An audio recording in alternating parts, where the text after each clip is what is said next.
कि कुर्मी को आदिवासी बनने के लिए पैदा लेना पड़ेगा। झारखंड की जनता बनावे सीएम जयराम महतो को और नहीं लागू होगा 1932, तब जूता का माला पहना के हम लोग को घुरा दे पूरे झारखंड में, हम स्वीकार लेंगे। हम जनता आपसे ही पूछ रहे हैं, आप बताइए कि जयराम महतो ने किन किन मुद्दों को लेके आप लोग को बात किया था? कि जयराम महतो इकलौते विधायक है जो 1932 की बात करती है। ओबीसी की लड़ाई आप क्यों लड़ रहे हैं? क्योंकि आप तो सूरज सिंह जनरल से आते हैं। जेएलकेएम पार्टी के लोग 20 करोड़ लेंगे तब डराएंगे, एकदम 1-2 रुपया में नहीं डराएंगे। संविधानिक पद पे है तो कपार पे चढ़ के तांडव करेगा मेरा।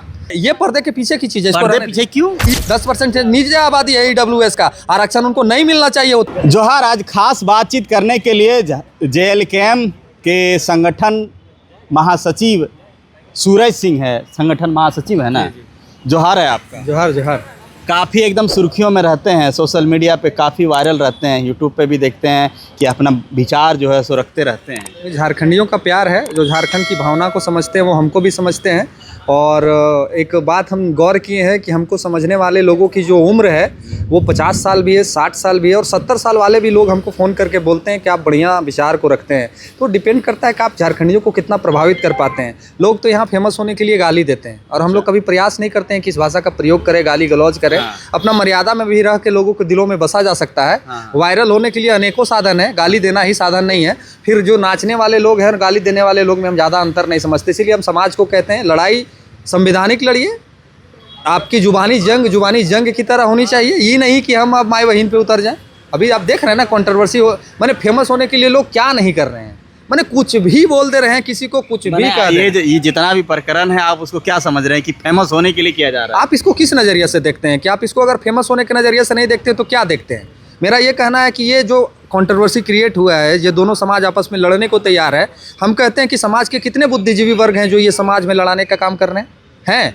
ना ही कुर्मी समाज से भी अभद्र भाषा बोला जाता है, ना ही आदिवासी समाज से भी अभद्र भाषा बोला जाता है। गालियां जो आती है, गालियां जो देने वाले के लोगों की संख्या, ये सारे का उम्र 18 से 30 के अंदर है। ये वो लोग हैं जिनको समाज को लड़ाना मूल मकसद है। हम कह रहे हैं कि अगर इतने ही, तो दोनों तरफ से है। हम तो वही कह रहे हैं, दोनों समाज के लोगों को कह रहे हैं कि बुद्धिजीवी वर्ग जो हैं, जो मैच्योर्ड लोग हैं, कितने ऐसे लोग हैं जो एक दूसरे को गाली दे रहे हैं? किसी को सुने क्या?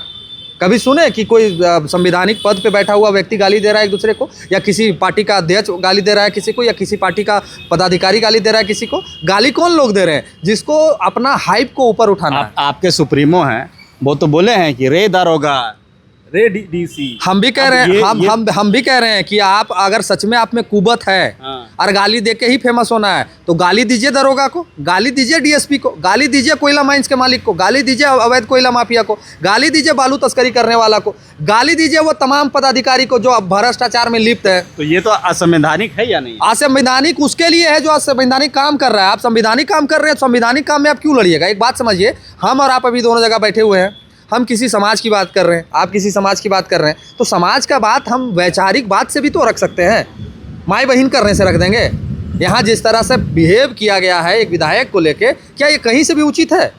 हमारे तरफ से कहते हैं, हमारे पार्टी के कितने ऐसे वक्ता हैं, कितने ऐसे नेता हैं जिन्होंने अभद्र भाषा का प्रयोग किया अभी तक? हम आते हैं उधर, पहले इस चीज़ को समझते हैं कि आज आप रांची प्रेस क्लब आए हुए हैं जी, क्या कुछ मकसद है? हालांकि अभी ओबीसी लोग भी 27% आरक्षण की बात कर रहे हैं, कुशवाहा समाज भी BC1 में आने की बात कर रहे हैं। देख रहे हैं कि ये मामला अभी जो है सो धीरे धीरे तूल पकड़ रहा है। आप अभी प्रेस कॉन्फ्रेंस करवाए थे, साहू जी आए, उसके साथ में आपकी तस्वीर भी देखी गई कि ओबीसी आरक्षण को लेके आपने बात की है। देखिए, मेरी मांग और ओबीसी समाज को लेके जो है वो 27% आरक्षण तक सीमित नहीं है। और ये कोई BC1 BC2 की लड़ाई नहीं है। जो लोग ऐसा करते हैं वो लोगों को दिग्भ्रमित कर रहे हैं। जब शेड्यूल ट्रैप में कोई BC1 BC2 नहीं है, जब शेड्यूल कास्ट में कोई BC1 BC2 नहीं है, इवन यहाँ EWS में जब कोई BC2 BC1 नहीं है, तो ओबीसी सबका ठेका लेकर रखा है। ओबीसी में क्यों रहेगा BC1 और BC2? आप क्रीमी लेयर में जाइएगा तो हम फलना लेयर में जाएंगे, वो चिलना लेयर में जाएगा, क्यों रहेगा?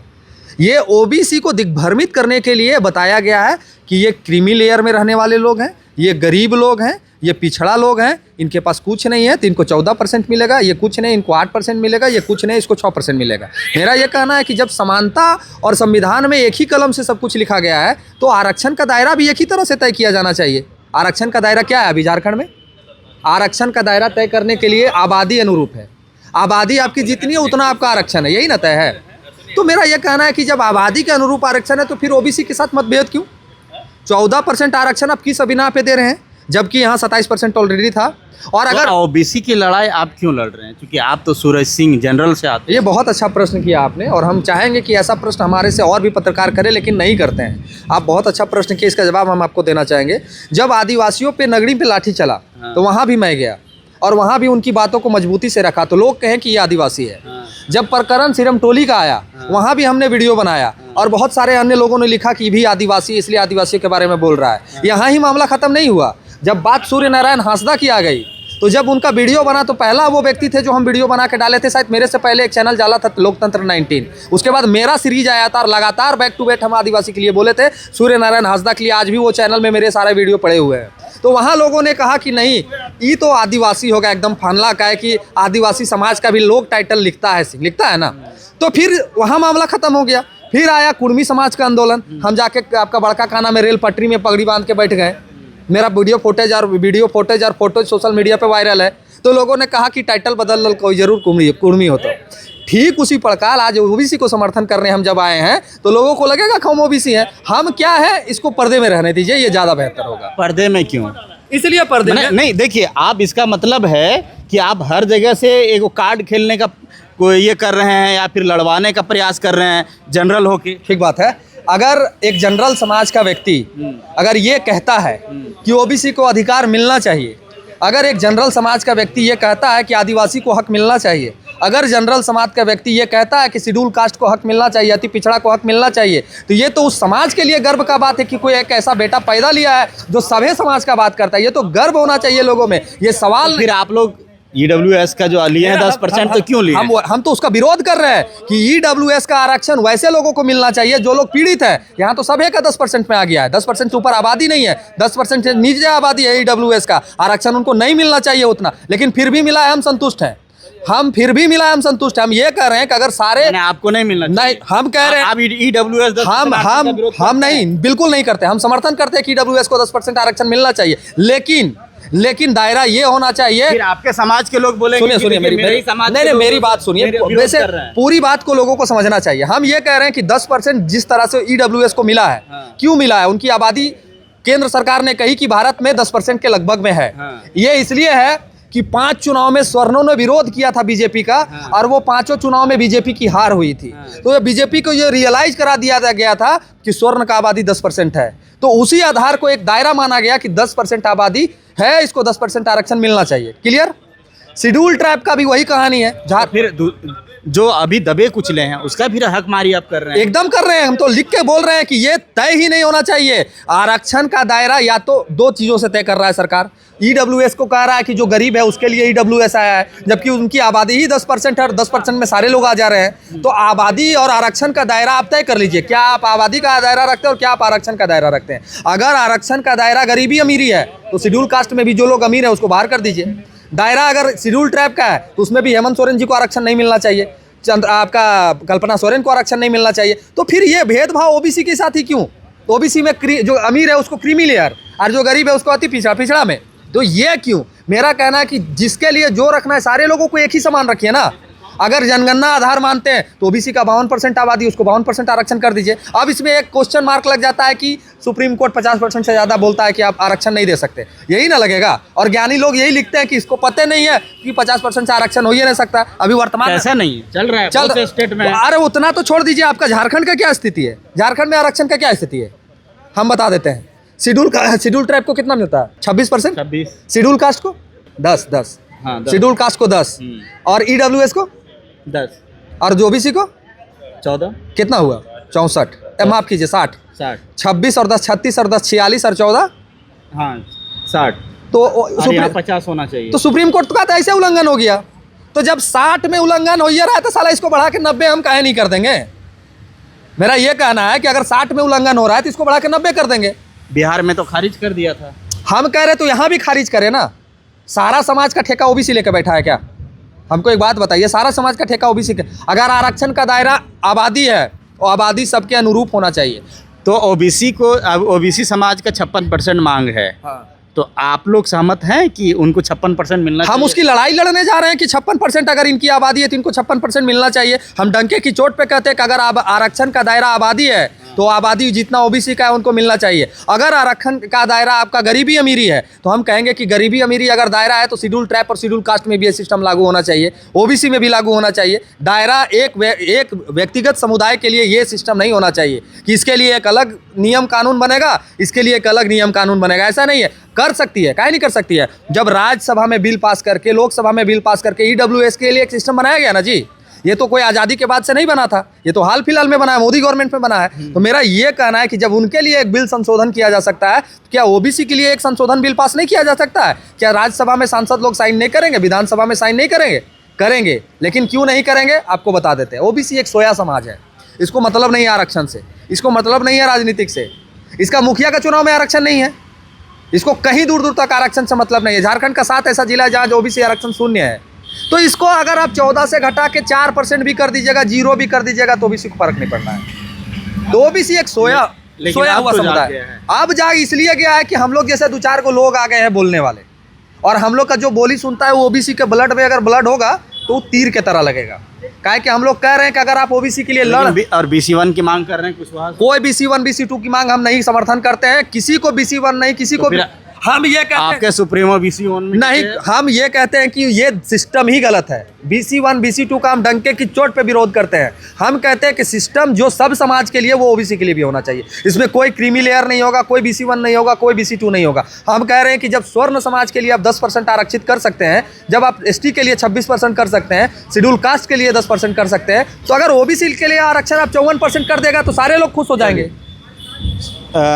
सूरज सिंह ये हैं, जनरल से आते हैं, क्योंकि इनके बातों से अभी पता चला है कि हम जनरल से हैं, सभी समाज के लिए लड़ते हैं, चाहे वो आदिवासी हो, दलित हो, चाहे ओबीसी हो, सभी समाज के लिए खड़े रहते हैं। जब जरूरत जहाँ पड़ा सूरज सिंह वहाँ खड़े रहते हैं। नहीं, ये आप गलत कह रहे हैं। हमने कभी नहीं कहा कि हम जनरल से आते हैं, हमने आपको कभी नहीं कहा कि हम जनरल से आते हैं। हम आप तो नहीं हमने कभी नहीं हम संकेत हम नहीं दिए। हम ये कह रहे हैं कि हम हर समाज के लिए लड़ने के लिए तैयार। हम किस बिरादरी से, जब हम EWS की बात कर रहे थे नहीं तो आप हमारे समाज की बात किए थे। ये हमारे समाज मतलब EWS मतलब नहीं हम आप खुद बोले। सुनिए मेरी बात सुनिए। हम ओबीसी को भी जितना, मेरा अभी प्रेस कॉन्फ्रेंस उठा के देख लीजिए, जनता तय करेगी, एकदम देखेगी, जनता तय करेगी, बिल्कुल तय करेगी। बोले हैं कि हमारे जितने भी आरक्षण 10% मिला है तो हमारा आरक्षण का मतलब क्या होता है? मेरा आरक्षण, हम ये कह रहे हैं कि हम ओबीसी वर्ग को भी अपना समुदाय कहते हैं, हम शेड्यूल ट्राइब को भी अपना समुदाय कहते हैं, हम कुर्मी समुदाय को भी अपना समुदाय कहते हैं,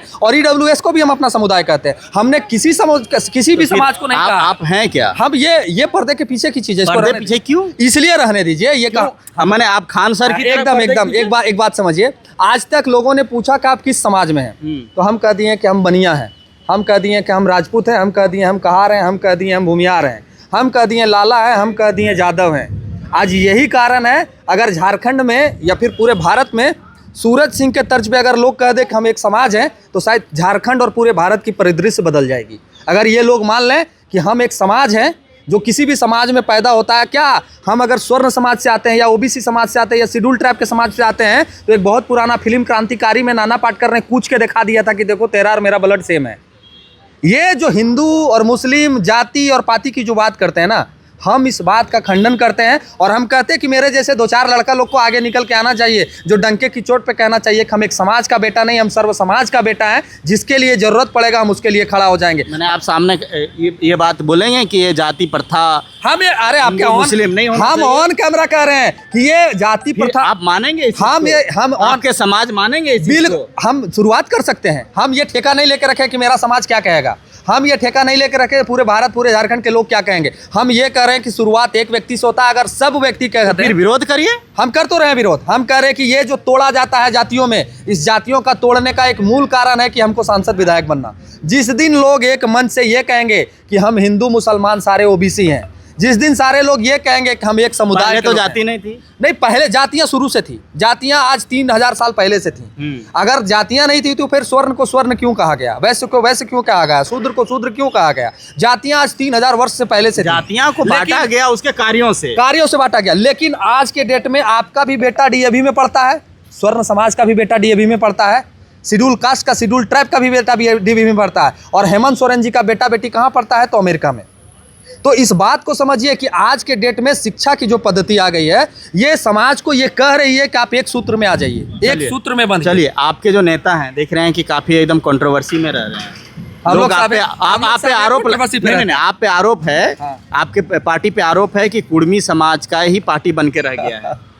आप हमको एक बात बताइए, अभी तो आप कह रहे थे कि आप जाति में बांट रहे हैं, जब उनके पार्टी का एक बड़ा नेता कह रहा है कि हम जातियों को नहीं मानते हैं, हम अपना समाज नहीं मानते हैं। ऐसे नहीं मानते, हम कहाँ मान रहे हैं? हम आपको तो बोल रहे हैं कि हम किस जाति से, किस समाज से आते हैं, ये छोड़ दीजिए, डजन मैटर है। नहीं तो आप कुर्मी हैं, हमको आप ओबीसी कह सकते हैं, कुर्मी कह सकते हैं, आदिवासी कह सकते हैं। कैसे जानेंगे कि कौन पार्टी है? आप तो कुर्मी है, इसीलिए कुर्मी पार्टी में है। तो हम तो कह रहे हैं कि आप हमको कुर्मी साबित कर दीजिए, आप हमको साबित कर दीजिए। साबित करने के लिए क्या करना होगा? जाति प्रमाण पत्र आपको दिखाना होगा, यही नहीं करना होगा। तो जब हम नॉमिनेशन फाइल करने जाएंगे, उस समय अपना जाति भरेंगे, उस समय फोटो आपको भेज देंगे खींच के, उस समय चला दीजिएगा कि सूरज सिंह ये जाति से आता है। तो आपको क्या लगता है कि JLKM अब कुर्मी पार्टी बन के रह गया है? इस आधार पे आप कह रहे हैं कि कुर्मी पार्टी है? क्योंकि वो पूरा देखिए, इस आधार पे जब कुर्मी समाज ST स्टेटस की मांग कर रहे थे, तो उन्होंने, आपके जो सुप्रीमो हैं, उन्होंने बताया कि मैं और मेरी पार्टी पूर्ण समर्थन देती है। तो ठीक है, पार्टी एक राजनीतिक पार्टी है ना, सर्वदलीय है, सर्व समाज है।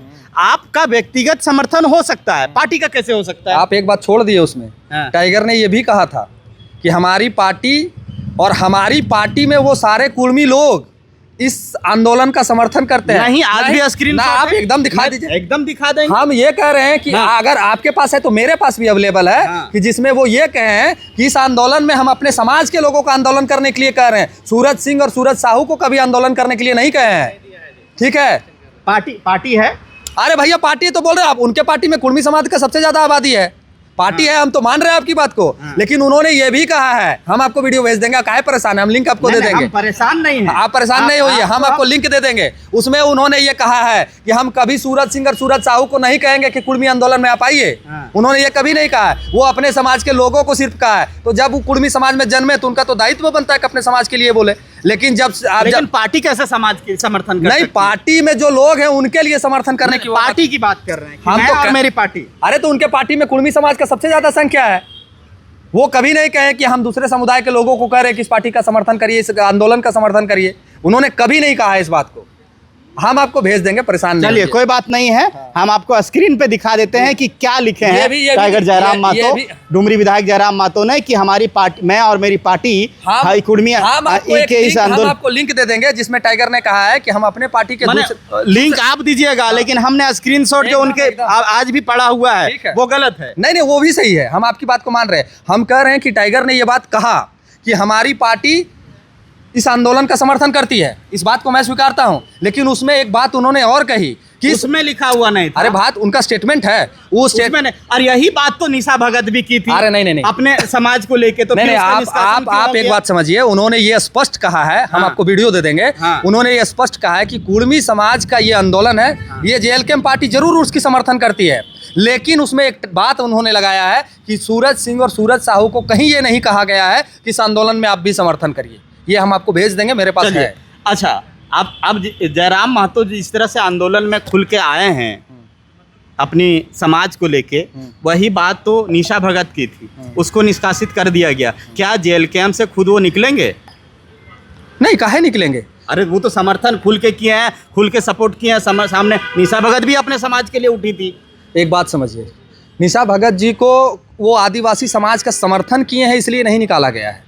हम आपको बता दे रहे हैं, अगर सच में उनको उनके समाज के समर्थन, वही ना बोली, सुन लीजिए, कभी बनने नहीं देंगे। सुन लीजिए ना भाई, कभी बनने नहीं देंगे। क्या बोल रहे हैं, सुन लीजिए ना। आदिवासी समाज के वो समर्थन में बोली निशा भगत, इसलिए उनको पार्टी से निकाला गया। ये थॉट गलत है, इसलिए गलत है। हम बता दे रहे हैं कि निशा भगत का कोई वो पहला प्रकरण नहीं था। उन्होंने जब आदिवासियों का जब झंडा उखाड़ा, सुन लीजिए पूरा बात, जब झंडा उखाड़ा तो झंडा उखाड़ने के बाद टाइगर ने ही स्टेटमेंट जारी किया कि वो अपने समाज के लिए लड़ रही है, वो समाज की बेटी है। टाइगर ने कहा था ना। तो उनको इसलिए निकाला गया कि एक बहुत बहुसंख्यक समाज को इस तरह का भाषा का प्रयोग करना कि कुर्मी को आदिवासी बनने के लिए पैदा लेना पड़ेगा, ये जो टोन है, इस टोन के लिए उनको बाहर निकाला, समर्थन करने के लिए नहीं है। वो अपने समाज के लिए ठीक तो बोली है।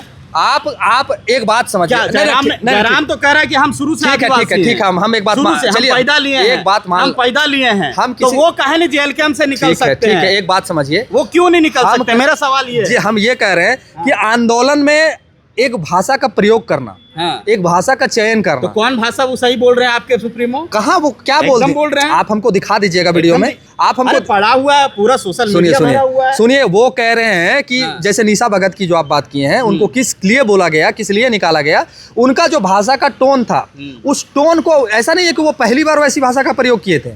उनको लेके उनके पहले भी कई एक नेता मंत्री पे वो बहुत कुछ बयान जारी कर चुके थे। ये कहीं किंतु परंतु नहीं है। लेकिन एक व्यक्ति विशेष को अगर वो टारगेट करती, अगर जयराम महतो के लिए सिर्फ बोलती, तो निश्चित तौर पे उनको पार्टी से नहीं निकाला जाता। लेकिन एक बहुत बड़ा आबादी, बहुत बड़ा समुदाय जो झारखंड में बसता है, आप डायरेक्ट उसको चैलेंज, समाज मांग कर रहा है, तू समाज तो समाज बोले तो जयराम को अरे नहीं भाई, तो बोलेंगे। समर्थन करने का एक तरीका है ना। हम तो फिर आप इसका मतलब ये कहते हैं कि जो गाली गलौज कर रहा है वो सही कर रहा है। हम गाली गलौज की बात ही तो नहीं कर आप रहे हैं। निशा भगत का टोन उठा के देख लीजिए, वो गाली गलौज से कम का टोन भी नहीं है। आप देख लीजिए उठा के। तो आप दो चीज पहले क्लियर कर लीजिए कि गाली देना उचित है, टोन का परिभाषा सही रखना उचित है, कि जो आप निशा भगत बोली वो उचित है। मेरा कहना कि हम अगर गाली के समर्थन तो तो हम कर फिर नहीं निशा रहे। भगत का जो टोन है उसको उठा के पढ़ लीजिए, देख लीजिए वीडियो में कि क्या उनका भाषा अरे निकला है। आपके सुप्रीमो भी इस तरह के कई भाषा बोल चुके हैं। कौन समाज के बारे में बोले? एक वीडियो, एक फुटेज दिखा दीजिए कि किसी समाज को लेके उनका ये भाषा निकला हो, दिखा दीजिए। हम कह रहे हैं, और उस समाज के लोग भी हम कह रहे हैं, नहीं, उस समाज के लोग भी कह रहे हैं। अगर हम आपके ऑन कैमरा आपके चैनल में बोल रहे हैं, हाँ। अगर पूरे झारखंड में आप लोग मानने के लिए तैयार, वही तो बात है, पूरी बात सुन वही लीजिए। तो बात हम है कि आप लोग मानने के लिए हम तैयार साक्ष्य नहीं मांग रहे हैं ना आपसे, हम साक्ष्य मान रहे हैं। अरे साक्ष्य हाँ, पड़ा बहुत हाँ, साक्ष्य। हाँ। कितना स्क्रीनशॉट भेज दें आपको? हमको आप लगा दीजिएगा, यहाँ वीडियो में लगा दीजिएगा। हम ये कह रहे हैं कि अगर आदिवासी समाज के बारे में, हाँ। या जनरल समाज के बारे में, या ओबीसी समाज के बारे में कभी जयराम महतो के मुंह से गाली या अभद्र भाषा निकला होगा, और आप वैसा वीडियो फुटेज अगर दिखा दीजिएगा। अभद्र भाषा उसके मुंह से कहाँ निकला हुआ? किसके? वो तो सीधे बोल रहे हैं कि नहीं बनने हम देंगे, समाज आदिवासी की फायदा लेना हम होता है। समाज की बात कर रहे हैं। हम पर्टिकुलर हम कह रहे हैं आज भी आपके चैनल में कि अगर निशा भगत का पर्टिकुलर टारगेट अगर जयराम महतो होते, अगर वो जयराम महतो को टारगेट करके बोलती, तो शायद उनको पार्टी से नहीं निकाला जाता। लेकिन आप किसी समाज को ऐसे इसलिए कि जयराम महतो उस समाज में आते हैं, इसलिए हाँ। चोट लगी। उस समाज में नहीं, हम इसीलिए चोट आप लगी और एक बात निकाला समझिए, गया। किसी को एकदम निश्चित चोट लगेगा। तो फिर ज्योत्सना करकेट्टा को भी आजसू से निकाल देना चाहिए। ये बात सुदेश महतो साहब को पूछना चाहिए कि ज्योत्सना करकेट्टा को काहे नहीं निकाला जा रहा है। एक तरफ आप वो निशा भगत से वो तो ज्यादा ही हावी बोली है और वो ज्यादा ही भाषा का प्रयोग किया है, तो फिर उसको चलिए आप एक बात को उठा दिए, तो ये बहुत अच्छा प्रश्न किए। इसमें कुछ हम आपको प्रकाश भी डाल देंगे आपके चैनल में। ये डाल देंगे कि आंदोलन का समर्थन सबसे ज्यादा बदनामी अभी किसका हुआ है कुर्मी आंदोलन में? आप ये मेरा प्रश्न है आपसे, किसका हुआ है? टाइगर जयराम महतो का। वो हम कैसे कह सकते हम हैं? पूरा झारखंड देख रहा है, एक व्यक्ति का सबसे ज्यादा विरोध हुआ है, टाइगर जयराम महतो का। लेकिन हमको एक और व्यक्ति का नाम बता दीजिए जो खुल के किसी पार्टी के विरोध में बोला हो, आजसू के विरोध में जेएलकेएम का कोई भी नेता आके बोला हो, गाली गलौज किया हो। ये आपका मानना है, नहीं, क्योंकि आप जेएलकेएम से हैं, आपका मानना है कि मेरे सोशल मीडिया भरा पड़ा है, सोशल मीडिया भरा पड़ा है। मेरा वही चीज तो मैं भी कह रहा था। एक भी नेता मेरा ये स्टेटमेंट जारी नहीं किया है, एक भी नेता मेरा ये नहीं बोला है कि आजसू के लोग फलना है, आजसू के लोग ढकना है, कभी नहीं बोला। लेकिन आजसू के ही नेता लोग काहे निकल के आ रहे? लोहरदगा में विरोध करने वाला आजसू प्रखंड अध्यक्ष निशा भगत, ज्योत्सना करकेट्टा आजसू के पदाधिकारी, आपका जो यहाँ क्या बोलते हैं, और रांची में जो वो अबर देवेंद्र दा को जो रोका गया वो आजसू का नेता। तो मेरा ये कहना है कि आजसू के नेता लोग ही काहे विरोध कर रहा है जेएलकेएम का? इसलिए मैंने वो आदिवासी नहीं है, आजसू के हैं। हम वही तो बताने चाह रहे हैं कि यही परफेक्शन आप जेएलकेएम में काहे नहीं लगते हैं? अभी जेएलकेएम के जब हम आंदोलन कर रहे हैं तो बोल रहे हैं जेएलकेएम के लोग, जेएलकेएम के लोग नहीं, जेएलकेएम के लोग भी तो रेल टेका में सबसे ज्यादा आगे हम थे। तो वही चीज कह रहे हैं कि जो नजरिया आपका आजसू के लिए है वही नजरिया जेएलकेएम के लिए भी रखिए। तो जेएलकेएम के लोग अगर ओबीसी समर्थन कर दिया तो बड़ा तकलीफ, जेएलकेएम के लोग एसटी को समर्थन कर दिया तो बड़ा तकलीफ, और आजसू के कर दिया तो कोई बात नहीं। तो मेरा कहना है कि अगर नजरिया जो आपका बीजेपी के लिए है वही नजरिया आप जेएलकेएम के लिए भी रखिए, वही आजसू के लिए भी रखिए, वही फलना के लिए भी रखिए। उनके सुप्रीमो का होना तो चाहिए। यही नजरिया रखना चाहिए ना। तो फिर आपके सुप्रीमो कहाँ नजरिया रखे? सुदेश महतो तो उनको नहीं निकाले, आपके सुप्रीमो मेरा पार्टी हर वो व्यक्ति को दंड देगा, हर वो व्यक्ति को सजा देगा जो अभद्र भाषा का प्रयोग करेगा, जो किसी समुदाय विशेष पे बात करेगा, जो किसी समुदाय को भड़काने वाला बात करेगा, चाहे वो सूरज सिंह हो। संविधान को मानते हैं आपकी एकदम पार्टी? 200% मानते हैं संविधान को। कहाँ हम लोग संविधान का अवहेलना किए हैं? हम लोग कह रहे हैं कि हर वो व्यक्ति पे संवैधानिक पद को गरिया कह रहे हैं। फिर देखिए, ये जब पानी सर से ऊपर चला जाता है, जब पानी सर, जब आप संविधान को मान रहे, संविधानिक पद को गरिया कह रहे हैं, ये कौन सा भाषा है? रे बे, ये कौन सा भाषा? सही कर रहे हैं आप। अभी आपको हम बहुत प्यार से बोल रहे हैं कि सर ऐसा है, आप इंटरव्यू कर रहे हैं मेरा, हम आपको बहुत प्यार से बात कर रहे हैं। कल आप, अभी हम यहाँ बैठे बैठे आपका घर का कोई व्यक्ति आवे और हम उसको इतना मजबूर कर दें कि अपने ऊपर तेल छिड़क के वो माचिस मार ले, तो कल जब हम आपके सामने बैठ के आप मेरा इंटरव्यू लेने आइएगा तो हमको लगता है ये स्टेनोवा उठा के मार दीजिएगा हमको। क्या है कि मेरे वजह से आपके घर का व्यक्ति अपने ऊपर आग लगा लिया, मेरे वजह से आपके घर का व्यक्ति आग लगा लिया, तो हम तो वो तो गालियाँ दे रहे, हम तो कहते हैं ऐसे लोग को मारना चाहिए। आपको याद है ना बोकारो वाला प्रकरण, जो अपने ऊपर तेल छिड़क के माचिस मार लिया, तो ऐसे व्यक्ति को क्या कहते हैं? आरती दिखावे। संविधानिक पद पे है तो कपार पे चढ़ के तांडव करेगा मेरा। संविधानिक पद पे रहने का ये मतलब नहीं है कि किसी को आप इतना लाचार मजबूर कर दीजिए कि वो आग छिड़क के माचिस मार ले। तो इस बात को समझना। लेकिन आप पे आरोप भी लग रहा है आपके पार्टी पे, आपके सुप्रीमो पे, कि आप लोग जो है जिस चीज़ की लड़ाई के लिए उतरे थे वही काम आप कर रहे हैं। हम लोग लड़ाई के लिए उतरे थे, 1932 की बात करते थे। कहाँ है 1932? बता रहे हैं, हम लोग बात खतियान की करते थे, भाषा आंदोलन, हम लोग भाषा की बात करते थे, हम लोग अन्य चीज़ों की बात करते थे। तो जो लोग बुड़बक लोग ये बात बोलता है उसको ही पता ही नहीं है कि वो, सुन लीजिए, जो लोग ये बात बोलता है उसको ही पता ही नहीं है कि एक विधायक के अधिकार क्षेत्र में ये सब नहीं है। हालांकि 1932 माने आप अधिकार क्षेत्र में नहीं है। एक बात अरे बाबा देखिए, निकले वहीं से और आप बोल रहे हैं अधिकार क्षेत्र में नहीं है। सुन लीजिए दर्शकों, सुन लीजिए, बड़ा अच्छा जेल, बड़ा अच्छा बात आप बोले कि सुन लीजिए कि अधिकार क्षेत्र में नहीं है। क्या 1932 लागू करने का कैपेसिटी एक विधायक को है? क्या नियोजन? अरे क्यों बोले फिर? हम भाषा आंदोलन की बात और ये बोले थे 1932 नियोजन नीति खतियान की बात करके जनता को क्यों दिग्भ्रमित किए? सबसे बड़ा तो चीट आप किए हैं। सुन लीजिए, हम ये बोले थे कि मेरा 41 विधायक जीत के आएगा तो 1932 लागू होगा। हम ये बोले थे कि मेरा 41 विधायक जीत के आएगा तो स्थानीय नीति ये नहीं, आप लड़ के लेंगे राजभवन घेराव, तो अच्छा सुनिए, विधानसभा घेराव। अरे मेरा विधायक को पूरे विधानसभा सत्र जब चलता है तो दिन में 1 मिनट बोलने दिया जाता है, उसमें भी नहीं, ये एक्सक्यूज नहीं, जनता ये एक्सक्यूज नहीं।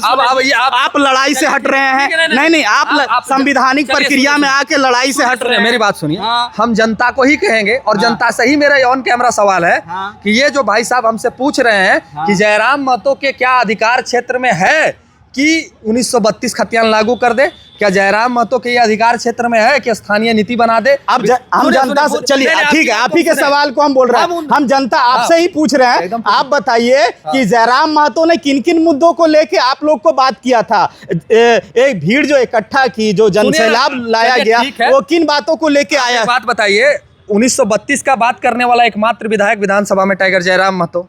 टाइगर क्यों? कौन? स्वर्गीय जो जगन्नाथ बाबू की हम कभी उनका भूल नहीं सकते हैं। और अभी हम वर्तमान की बात कर रहे हैं, जगन्नाथ बाबू ने जो झारखंड को दिया है, शायद किसी विधायक पैदा लेंगे कि उनके जैसा कोई भाषा का प्रयोग कर सके और बोल सके झारखंडियों के लिए। एकमात्र विधायक थे, उनका सम्मान आज भी मन में है और हर झारखंडी के दिल में वो बसते हैं कि एकमात्र वो व्यक्ति थे जो 1932 की लड़ाई मरते दम तक लड़े। उनका कोई बराबरी नहीं कर सकता। बोरियो विधायक, अरे हम बोरियो विधायक क्या हम नहीं जानते हैं? वो नहीं देखिए, बोलना अरे को सामने आके बात को रखना। आज बता रहे कि डंके की चोट पे 1932 क्या अभी जो ये विधानसभा में पूर्ण बहुमत से पारित करके 1932 खतियान नियोजन नीति जो भेजा गया राजभवन में, क्या वो नहीं था? बिल्कुल था, मानेंगे। अब इसमें ये प्रश्न तो आपको बीजेपी के विधायक बेहतर तरीके से बता पाएंगे। जो पारित तो हुई उस समय, तो जयराम जी तो विधायक भी नहीं बने थे, तो उस समय पारित। तो हम तो कह रहे हैं कि जो जयराम जी ने कहा कि 1932 पे हम बात करेंगे, तो क्या ये माने पहला व्यक्ति थे बात करने वाले? सुनते ही नहीं है, पहला व्यक्ति थे बात करने वाले। सुनते ही नहीं है बात को कि एकमात्र विधायक। हम अभी कह रहे हैं कि एकमात्र सदन में जब भी आवाज उठाए 1932 के एकमात्र विधायक जयराम महतो। आवाज कौन विधायक बता दीजिए? पहले नहीं, पहले की बात। तो फिर पारित कैसे हो गया? एक बात बताइए, विधानसभा में विधायक बने हुए कितना दिन हुआ है उनका? 9 महीना। 9 महीना हुआ है ना। इस 9 महीना के कार्यकाल में कई विधायक है जो 1932 का बात किया है? ये बताइए। आप देख रहे हैं ना कई को विधायक बात किया, पहला चीज। दूसरा चीज की जयराम महतो इकलौते विधायक है जो 1932 की बात करती है। उनकी जो पार्टी है, एकमात्र अमित मंडल है जो दुमका से पैदल चल के रांची आता है, 1932 की बात करता है। याद है कि भूल गए? और हर वो मंच जहां 1932 विस्थापन की बात होती है, टाइगर जयराम महतो आज भी बोलते हैं। हम तो कह रहे हैं कि कल सीएम बनाइए ना, परसों लागू हो जाएगा। और कौन रोक देता है वो भी पता चल जाएगा। आप सीएम जनता बनाएगी। हम तो कह रहे हैं कि झारखंड की जनता बनावे सीएम जयराम महतो को, और नहीं लागू होगा 1932, तब जूता का माला पहना के हम लोग को घुरा दे पूरे झारखंड में, हम स्वीकार लेंगे। ये झारखंड की जनता को तय करना। विधायक तो बना दिए, विधायक बना दिए ना, वो बोले कि लड़ाई लड़ेंगे और हमेशा लड़ेंगे। तो जिस तरह पहले लड़ाई लड़ते थे, भाषा आंदोलन, सुनिए, भाषा पॉइंट में लड़ने वाला विधायक जयराम महतो, पैर टूट जाने के बाद लड़ने वाला विधायक जयराम महतो, 24 घंटा काम करने वाला व्यक्ति पैर जयराम टूटने महतो। वाला आदमी फुटबॉल खेलता है? अरे टूटने के पहले पैर, खेलने के पहले नहीं टूटा है, खेलने के बाद टूटा है पैर। मैंने खेलने के बाद ही बोल रहे हैं, पैर टूटने वाला व्यक्ति फुटबॉल खेलते हैं जैसे क्या? ट्रोल करने का एक सीमा होता है, जब उस व्यक्ति जनता ट्रोल कर रही है, मैं नहीं कुछ कह रहा हूँ। ये सवाल मेरे कमेंट बॉक्स से आ रहा है, मैं कुछ नहीं कह रहा हूँ। जनता ट्रोल नहीं कर रही है, कौन ट्रोल कर रहा है हम बता रहे हैं। हाँ। ट्रोल वो लोग कर रहे हैं जो जयराम महतो को एकदम ये मान लिए हैं कि तो मुख्यमंत्री है झारखंड का, पूरा जितना अपेक्षा है सब जयराम महतो पूरा कर सकता है। जैसे आपका भी अपेक्षा है कि 1932 जयराम महतो लागू करेगा, 1900 बोल के आए हैं, ठीक है भाई, तो उम्मीद है, हम बोल रहे हैं, हम भी युवा हैं, ये वो भी युवा हैं। झारखंडियों का उम्मीद है। हाँ। और हम इस उम्मीद को कहेंगे कि 29 तक बरकरार रखिए, ये उम्मीद है आपका, और ये उम्मीद को बरकरार रखिए कि जयराम महतो ही 32 लागू करेगा, जयराम महतो ही खतियान आधारित नीति लागू करेगा, जयराम महतो ही विस्थापन नीति, उद्योग नीति, जितना नीति झारखंड में है सब जयराम महतो लागू करेगा। ये झारखंड के हर एक नौजवान में अंदर में होना चाहिए कि इनको ये ही लागू कर सकता है, ये सोच 29 में रखना चाहिए। चलिए, आपकी पार्टी पे आरोप लग रहा है बालू उलू का।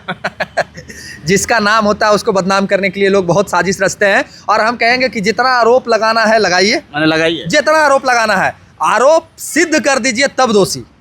आरोपी तो हम प्रधानमंत्री को भी बना देंगे, लेकिन दोषी वो तब है जब हम सिद्ध कर देंगे। क्यों एका को प्रमाण उर्मान डालिए, वीडियो डालिए पैसा लेते हुए, एका को डालिए फोटो उटो, कह रहे सूरज सिंह पैसा लेते धरा गया। यकीन रखिए कि सूरज सिंह कभी पैसा लेते भी धराएगा ना तो 20,000 और 2 लाख नहीं धराएगा, 20 करोड़ धराएगा, 20 करोड़ धराएगा। जो नाम जेएलकेएम पार्टी के लोग 20 करोड़ लेंगे तब धराएंगे, एकदम 1-2 रुपया में नहीं धराएंगे। सोच लीजिए, अरे भैया देख लीजिए, जब बिकना ही है हम कहेंगे वो तमाम लोगों से, माने बिकने तैयार है पार्टी के लोग, लेकिन 1-2 रुपया नहीं, 20 करोड़ से ऊपर में बिकने तैयार है। हम झारखंडियों को कहेंगे जब अपने आप को बेचना ही है तो ऐसा बेचो जो जुतार पीढ़ी बन जाए। हम आपको चुनाव में कहेंगे कि ऐसा करिए ना महोदय, हम आपको 60,000 देते हैं, पूरा चुनाव हमारा कैंपेनिंग करिए और ओकरा खूब गरियाइए, तो 7,000 में आपका गुजर चल जाएगा। इसका मतलब आपके सुप्रीमो के पास मोटा आ रहा है, इसीलिए शांत हो गए हैं सब मामले में। कहाँ शांत हो गए हैं? कल आप कह रहे हैं, अरे भैया कल का स्टेटमेंट सुनिए ना उनका, वो कहा है कि जीएमपीओ को गाड़ देंगे। एक आर विधायक दूसरा पैदा ले ले झारखंड में जो इसी तरह का भाषा जीएम के लिए करे। एक सांसद है झारखंड में जो इस तरह का भाषा का प्रयोग करता है लोगों के लिए, और वो सांसद ढुलू मतो ये डंके की चोट पर कहेंगे कि वो भी जीएम को सबके सामने कहता है कि देख रहा है थपड़वा। तो ऐसा लोग होना चाहिए झारखंड में, तबे झारखंडी को अधिकार मिलेगा, नहीं तो नहीं मिलेगा। चलिए, सूरज सिंह थे जेएलकेएम से, बात रखे और इन्होंने बताया कि 1932 का खतियान हो या भाषा आंदोलन हो, जो भी मामला है अब नहीं उठेगा, उठेगा तब जब हम पूरा 81 विधानसभा जीतेंगे और हम मुख्यमंत्री बनेंगे, तब उठेगा, और नहीं तो नहीं उठेगा। चलिए जोहार, आप क्या कहते हैं कमेंट में ज़रूर लिखिएगा, शेयर करिएगा, सब्सक्राइब भी कर लीजिएगा, क्योंकि उससे हमें ताकत मिलती है।